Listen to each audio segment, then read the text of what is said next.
नमस्कार, दिन भर की बड़ी खबरों में आपका स्वागत है। मैं हूं परवीन शेख। आज इस बुलेटिन में बात होगी मणिपुर मुद्दे पर मोदी सरकार से नाराज सुप्रीम कोर्ट के, संसद में विपक्ष के आगे झुके सत्ता पक्ष की, बात करेंगे महाराष्ट्र में तेज हुए पीएम मोदी के विरोध की, लालू यादव के निशाने पर आए पीएम मोदी की, साथ ही जानेंगे ज्ञानवापी मस्जिद पर सीएम योगी के दिए बयान पर क्यों उठ रहे हैं सवाल। और बुलेटिन के आखिर में बात होगी कल होने जा रहे बड़े बदलावों की। इसके साथ ही और भी कई बड़ी खबरों से आपको करवाएंगे रूबरू, लेकिन तमाम बड़ी खबरों से पहले एक नजर सुर्खियों पर। राष्ट्रपति द्रौपदी मुर्मू से मुलाकात करेंगे मणिपुर से लौटे 21 इंडिया सांसद, कांग्रेस प्रमुख खड़गे भी रहेंगे मौजूद। लालू यादव के परिवार की 6 करोड़ की संपत्ति जब्त, जमीन के बदले नौकरी मामले में ईडी का एक्शन। कांग्रेस ने गिनाया मोदी सरकार का एक और झूठ, बताया पीएम दावा करते हैं कि उनकी सरकार ने बनाए 74 एयरपोर्ट, जबकि हकीकत में 2014 के बाद सिर्फ 11 नए एयरपोर्ट का हुआ निर्माण। तेजी के साथ बंद हुआ शेयर बाजार, सेंसेक्स 367 अंकों की तेजी के साथ 66,528 अंक पर हुआ बंद, निफ्टी 108 अंक की तेजी के साथ 19,754 अंक पर हुआ बंद। ये तो थी सुर्खियां और अब बात आज की सबसे बड़ी खबर की। मणिपुर मामले में आज सुप्रीम कोर्ट में सुनवाई हुई और सुनवाई के दौरान सीजेआई ने केंद्र और मणिपुर सरकार को जमकर सुनाया, महिला सुरक्षा के हालात पर सवाल उठाए और दोनों ही सरकारों को नोटिस जारी किया। ये सुनवाई पीड़ित महिलाओं की याचिका पर हो रही थी, तो आज कोर्ट में क्या कुछ हुआ, देखते हैं ये रिपोर्ट। मणिपुर मामले में आज सुप्रीम कोर्ट में chief justice DY Chandrachud, justice JB Pardiwala और जस्टिस मनोज मिश्रा की बेंच में सुनवाई हुई। इसे लेकर मणिपुर में उत्पीड़न का शिकार 2 महिलाओं ने सुप्रीम कोर्ट का दरवाजा खटखटाया था। पीड़ित महिलाओं की ओर से वरिष्ठ वकील कपिल सिब्बल पेश हुए और उन्होंने कहा कि पीड़िताएं नहीं चाहती हैं कि मामले की जांच सीबीआई से कराई जाए। हम चाहते हैं कि एक स्वतंत्र एजेंसी इसकी जांच करे। लॉ ऑफिसर या अटॉर्नी जनरल निगरानी कैसे करेंगे और क्या निगरानी करेंगे, और अगर कोई पक्षपात हुआ तो पुलिस उन लोगों के साथ मिलकर काम कर रही है जो महिलाओं को निशाना बना रहे हैं। पुलिस इन महिलाओं को ले गई और भीड़ में छोड़ दिया। इसके बाद भीड़ ने वो किया जो सामने है। महिलाओं के पिता और भाई की जान ले ली गई, लेकिन उनकी बॉडी अभी तक नहीं मिली। 4 मई की घटना है, 0 एफआईआर दर्ज की गई और वो भी 18 मई को। जब कोर्ट ने इस मामले पर सुनवाई की तो कुछ हुआ। हमारे पास अब किसका भरोसा है? ऐसी कई घटनाएं हैं। सिब्बल ने मामले का ट्रायल असम ट्रांसफर किए जाने का भी विरोध किया। उन्होंने कहा कि हमने मामले को मणिपुर से बाहर रखने की बात कही थी, लेकिन ये असम में हो ये नहीं। कुकी समुदाय की तरफ से वरिष्ठ वकील कॉलिन गोंजाल्विस ने कहा, इस मामले की जांच एसआईटी करे, इसमें रिटायर्ड डीजीपी को शामिल किया जाए। पीड़ित महिलाओं की वकील इंदिरा जयसिंह ने कहा कि इस मामले की जांच एक हाई पावर कमेटी करे, इनमें ऐसे केस देखने वाली महिलाओं को शामिल किया जाए। जबकि केंद्र सरकार की ओर से दलील दी गई कि मणिपुर में जो हुआ वो बंगाल और राजस्थान में भी हो रहा है। पंचायत कैंडिडेट के साथ बंगाल में जो दुर्व्यवहार हुआ वो सभी ने देखा है। केंद्र की दलील पर कोर्ट ने कहा कि यह हमारे समाज की सच्चाई है, लेकिन मणिपुर में जो हुआ उसे सिर्फ ये कह देने से सही नहीं ठहराया जा सकता कि ये हर जगह हो रहा है। क्या आप ये कहना चाह रहे हैं कि सभी महिलाओं की रक्षा करो या फिर किसी की ना करो? अदालत ने अटॉर्नी जनरल से पूछा, क्या आप कहते हैं कि 6000 एफआईआर फाइल हुई हैं? डिटेल क्या है? महिलाओं के खिलाफ कितने अपराध हुए? पब्लिक प्रॉपर्टी के नुकसान के कितने मामले हैं? हमें पूरी रिपोर्ट चाहिए। कोर्ट ने इसके साथ ही मणिपुर पर जांच कमेटी बनाने की बात कही, जिसमें महिला जज को भी शामिल किया जाएगा। केंद्र सरकार भी इस कमेटी में अपने नाम भेज सकती है। सुप्रीम कोर्ट के रुख से मोदी सरकार की मुश्किलों में इजाफा होने वाला है। संसद में भी मोदी सरकार मुश्किल में दिख रही है। संसद में मॉनसून सत्र का आज 8वां दिन था। आज भी दोनों सदनों में मणिपुर का मुद्दा छाया रहा। वहीं बीजेपी सरकार आज भी मणिपुर मुद्दे से भागती नजर आई। संसद के मानसून सत्र के 8वें दिन भी संसद के दोनों सदनों में बवाल देखने को मिला।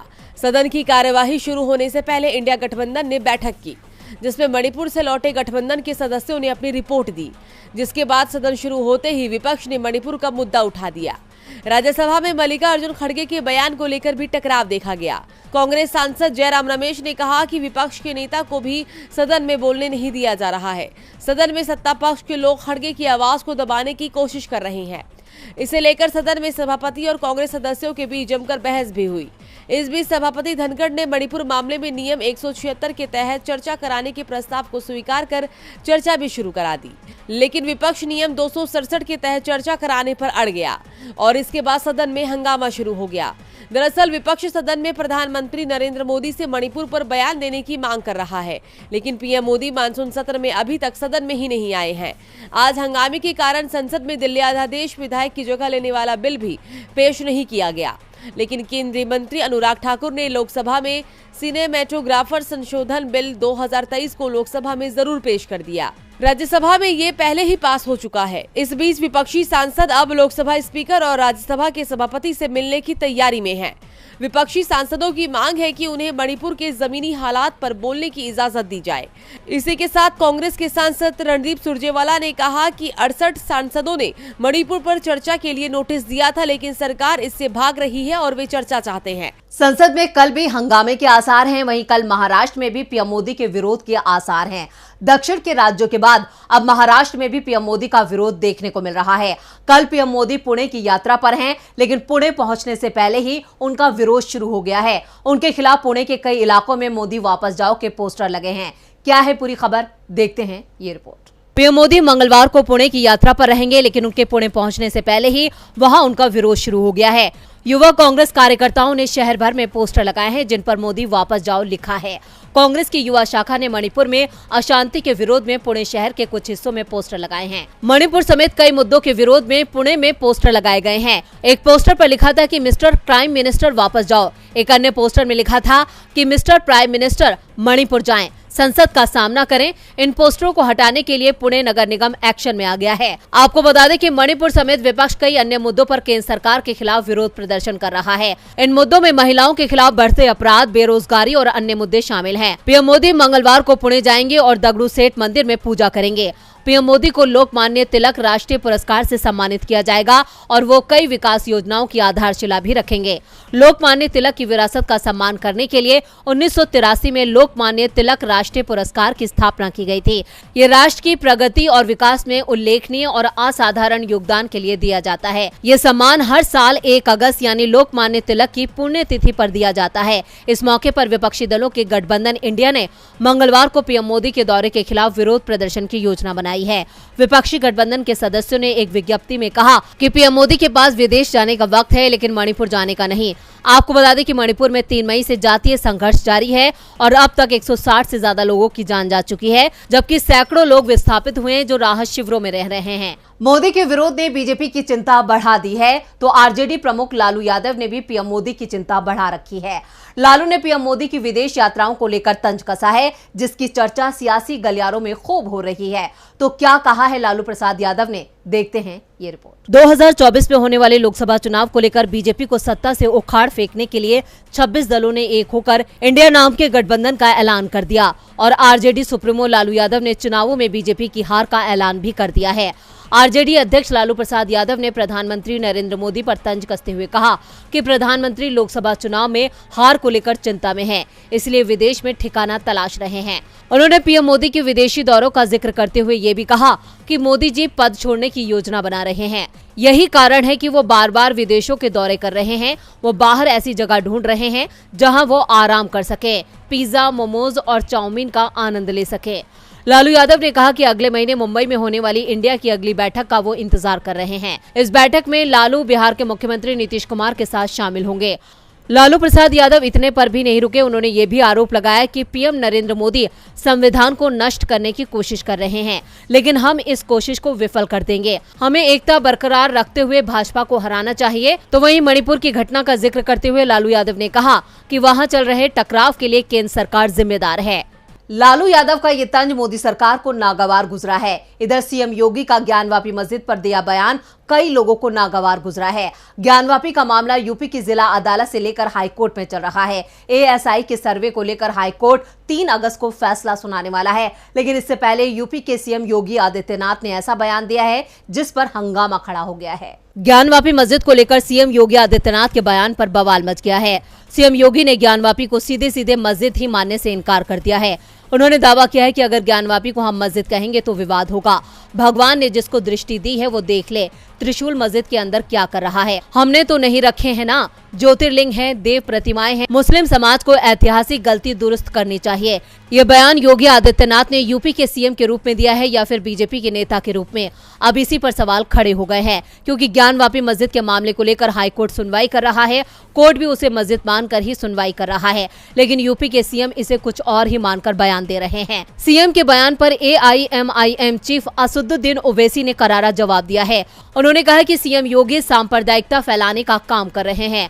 मुख्यमंत्री को कानून का पालन करना चाहिए, वो मुसलमानों पर दबाव डाल रहे हैं। मुस्लिम पक्ष इस मामले में हाई कोर्ट में है और 1-2 दिन में फैसला आने वाला है। तो वहीं सपा सांसद शफीकुर रहमान बर्क ने दावा किया कि मुसलमानों से कोई गलती नहीं हुई है और ज्ञानवापी पर कानूनी हक भी उन्हीं का है। बर्क ने कहा कि जबरदस्ती ज्ञानवापी को मंदिर बताया जा रहा है। वहां कोई त्रिशूल नहीं था, ना तो ऐसा कुछ मिला है और न ही हम ऐसा मानते हैं। देश के अंदर कानून मौजूद है, लोकतंत्र है। देश में सबको, हर मजहब वाले को अपने अपने मजहब पर रहने और अपनी बात कहने का हक दिया गया है। दूसरों को भी जीने का मौका दीजिए। उनके साथ इस तरह की ज्यादती करना गलत है। इसी कड़ी में all India Muslim personal law board के संस्थापक सदस्य मोहम्मद सुलेमान ने कहा, सीएम के बयान से तकलीफ हुई। सीएम को कानून सम्मत बात कहनी चाहिए। 1991 में जो कानून बना उसकी रक्षा करनी चाहिए। सीएम का बयान योगी या फिर पुजारी की तरह दिया गया है। ये बयान एक पक्ष के लिए दिया गया है। योगी का ये बयान सवालों में आ गया है। सवाल तो आज सुप्रीम कोर्ट ने केंद्रीय जांच एजेंसी पर खड़े किए हैं।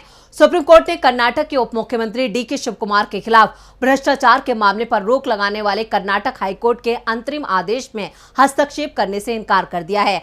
सर्वोच्च अदालत के इस फैसले से केंद्रीय जांच एजेंसियों और बीजेपी को जोरदार झटका लगा है। क्या है पूरी खबर, देखते हैं ये रिपोर्ट। कर्नाटक विधानसभा चुनाव में कांग्रेस की जीत में बड़ी भूमिका निभाने वाले DK शिवकुमार को आज सुप्रीम कोर्ट से बड़ी राहत मिली है।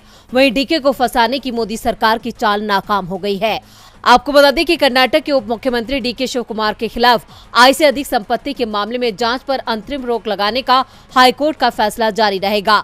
DK शिवकुमार के खिलाफ मामलों पर रोक जारी रहेगी। सुप्रीम कोर्ट ने कर्नाटक हाईकोर्ट के फैसले में दखल देने से इनकार कर दिया है।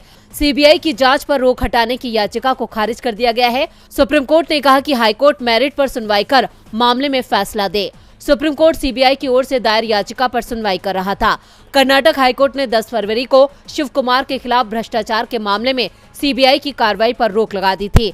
बाद में अलग अलग तारीखों पर रोक को और बढ़ा दिया गया था। आयकर विभाग ने 2017 में शिवकुमार के खिलाफ छापा मारा था, जिसके आधार पर ED ने उनके खिलाफ जांच शुरू की थी। सर्वोच्च अदालत के इस फैसले से बीजेपी और केंद्रीय जांच एजेंसियों के मंसूबों पर पानी फिर गया है।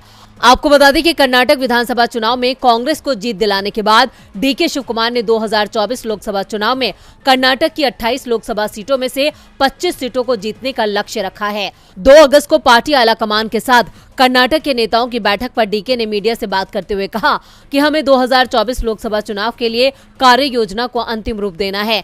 मैं सभी नेताओं की जिम्मेदारी तय करना चाहता हूं कि कैसे उम्मीदवारों का चयन किया जाए। उम्मीदवारों को चुनने के लिए मापदंड तय करने हैं। 2 अगस्त को दिल्ली में बैठक के लिए सभी वरिष्ठ नेताओं को बुलाया गया है। और बुलेटिन में आखिर में बात कल होने वाले बड़े बदलावों की। आज 31 जुलाई 2023 यानी मौजूदा महीने का आखिरी दिन है। मंगलवार से नया महीना अगस्त शुरू होने वाला है। अक्सर महीने की पहली तारीख को नियमों में कुछ ना कुछ जरूरी बदलाव होते हैं। ऐसे में 1 अगस्त से देश में कई सारे नियम बदल जाएंगे, जिसका आपकी जेब पर सीधा असर पड़ सकता है। देखते हैं ये खास रिपोर्ट। हर महीने की 1 तारीख से कुछ बदलाव होते हैं और ये बदलाव आपके बजट पर असर डालने वाले हैं। बिना फाइन इनकम टैक्स रिटर्न दाखिल करने की आज आखिरी तारीख है। ऐसे में अगर आपने अभी तक अपना ITR फाइल नहीं किया है तो इसे आज जरूर निपटा लें, वरना कल यानी 1 अगस्त से पेनल्टी देकर ITR दाखिल करना होगा। अगस्त महीने की पहली तारीख को LPG सिलेंडर के दामों में भी बदलाव हो सकते हैं। इसके साथ ही CNG और PNG की कीमतों में भी बदलाव के आसार हैं। 1 अगस्त से ट्रैफिक से जुड़े नियमों में बड़ा बदलाव होने जा रहा है। 1 अगस्त से ड्राइविंग लाइसेंस और इंश्योरेंस के बिना गाड़ी चलाने वालों को 5-5 हजार रुपए का जुर्माना देना पड़ेगा। वहीं ड्रिंक एंड ड्राइव यानी नशे में गाड़ी चलाने वालों को जुर्माने के साथ साथ 6 महीने जेल की हवा भी खानी पड़ेगी। 1 अगस्त से बैंक ऑफ बड़ौदा चेक से जुड़े अपने नियमों में बदलाव करते हुए भुगतान पॉजिटिव पे सिस्टम लागू करने जा रहा है। इस सिलसिले में बैंक ऑफ बड़ौदा ने अपने ग्राहकों को जानकारी दी है। एक्सिस बैंक ने क्रेडिट कार्ड का इस्तेमाल करने वालों को झटका देते हुए कैशबैक और इंसेंटिव पॉइंट्स कम करने का फैसला किया है। अमृत कलश योजना में निवेश करने की आखिरी तारीख 15 अगस्त 2023 है।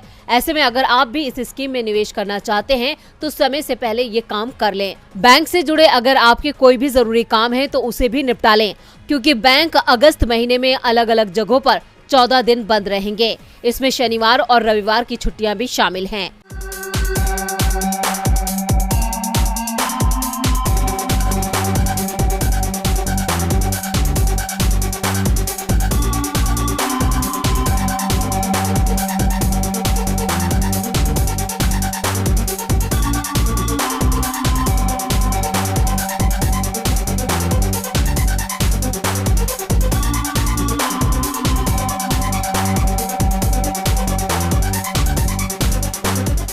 दिन भर की है ऐसी कौन सी खबर जिस पर पड़ी तिरछी नजर। देखिए मेरे यानी इरफान के साथ सिर्फ डीवी लाइव पर जल्द ही। तो आज इस बुलेटिन में इतना ही। देखते रहिए डीवी लाइव। नमस्कार।